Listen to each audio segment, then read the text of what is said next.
ما تقولي لي القصة سوري الله بس وين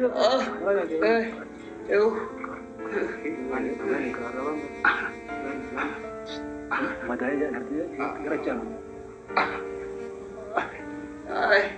اوف مين لقي نانسي مين لقي كويس كويس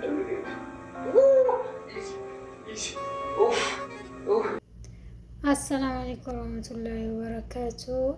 hayyuun obboleessa ishee wabiitiin reebsiste balaan karaa dubartii dhufuu silas dhiiga dhangalaasuudha.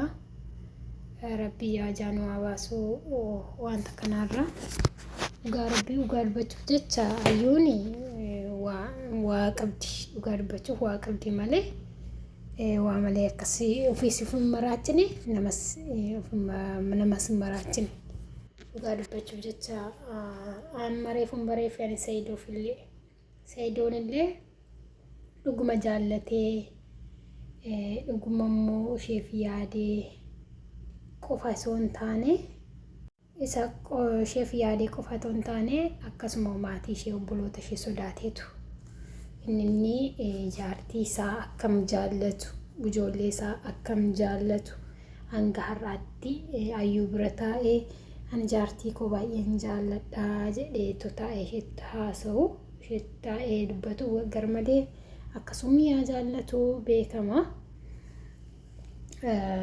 Innillee akkanuma sodaateetu intalli nama qabdi fakkaatti akkasumas immoo obboloota qabdi fakkaatti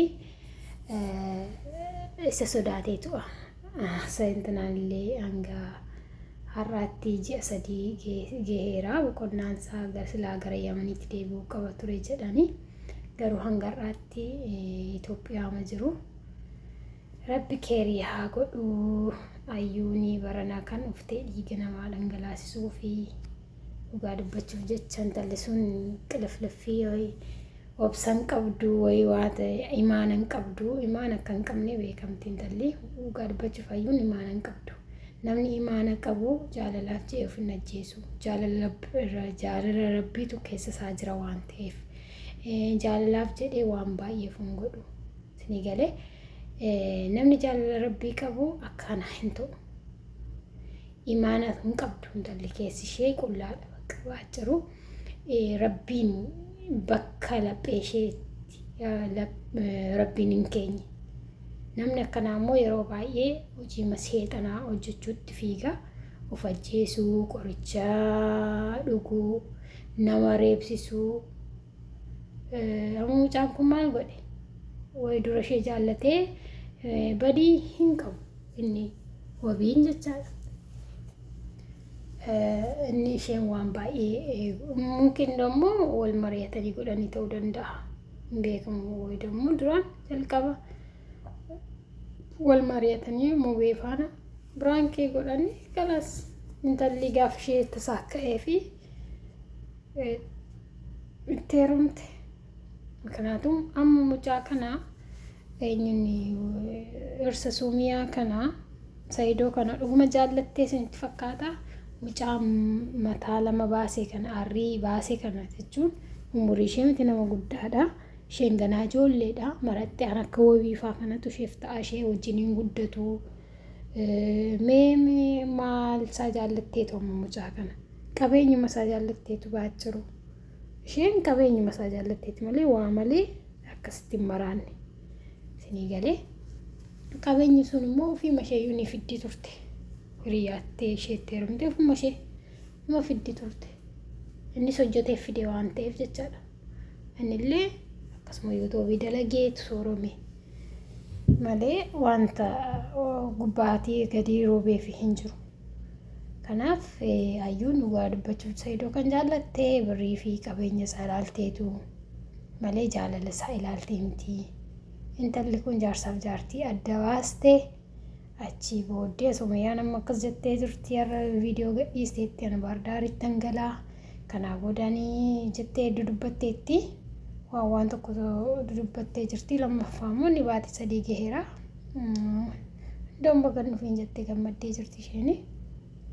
Ganaayyuun rabbi siyaa qajeelchu musliimummaa fudhatee kanatti fakkaata. Salaati seeraan salaatii sheexanni si keessa jirtu si keessaa baatu na seeraan salaatuu qabdaa seeraan keessa kee qulqulleessuu qabdaa siin jedha hayyuu malee wanta siin jedhamu hin qabu garuu wabiitiin akkas gochuun kee baay'ee tokko gosuun kee illee humna qabu maal qabdaa itti gootaa miti baay'ee tokko nama ajaa'ibda boorga namaa ati wabiin tanaattirree jaarsa keettillee akkas gochuun kee hin oolu baachiru anarra wabiitiin wajjin mucaa ulfaana guddatte akkas goote waan baay'ee viidiyoo baay'ee waliin hojjettanii wabiitiin akkana goote intinaatiin akkam goota Saidoo gaafa sirratti fuudhu Saidoo miskiina wallaahi laasa Saidoo akkam goota wallaahi intalli kun ganaa taarikii fiddiyaa jiru ganaa waan dinqii fiddi muknaatum Saidoon hanga ijoollee 40 waliin barbaada jedheera isheen immoo masaanuu mumkin barbaadu dhiisuu dandeessi amma Suumiyyaa yoo irraa adda baate amma Suumiyyaan akka jettutti ani baardaaritti galaa ani ittiin allakkaa'ee minaamin jechaa turte irra Saidoo fuudha jettee fuudhuu hanga 4 bichaattu dhiisuu jettee ni fudhatte makanaatu haqimillee qaba kan fuudhu ittiin fuudhuu danda'u jette na amma yoo irratti fuudhamtu amantalli kunii akkam taati Saidoon kanaafu sanaafu hidhamee jira bakka hidhame hidhaa tasaatiin hidhame sodaa inni jaalala isheefitoon taane sodaa obboloota ishee sodaa maatii isheetiin fuudhaa jira malee dhuguma jaallates miti fakkaatu jaallates ta'uu danda'a dhiirti kun saree dhabeettu gaafachi ijoollee isaayyuu dagatee jira natti fakkaata amma ijoollee isaayyuu dagatee jira badaa wayyuu Suumiyaan akka har'a dubbatteetti dubbisaayyuu badaa dubbisaayyuu hin jiru jettee kanaaf iyyuu gaa jaalala haatiin qabamuun isaa hin ooluun illee duraan akka sodaatii yoo keessa seeneeyyuu akkee dhibbaaf dhibba jaalalaan qabamuun oolu Muknaatum nama har'a ganaa fuudhee mana itti bituu jechuun ajaa'iba wallaahi ana dhibee jira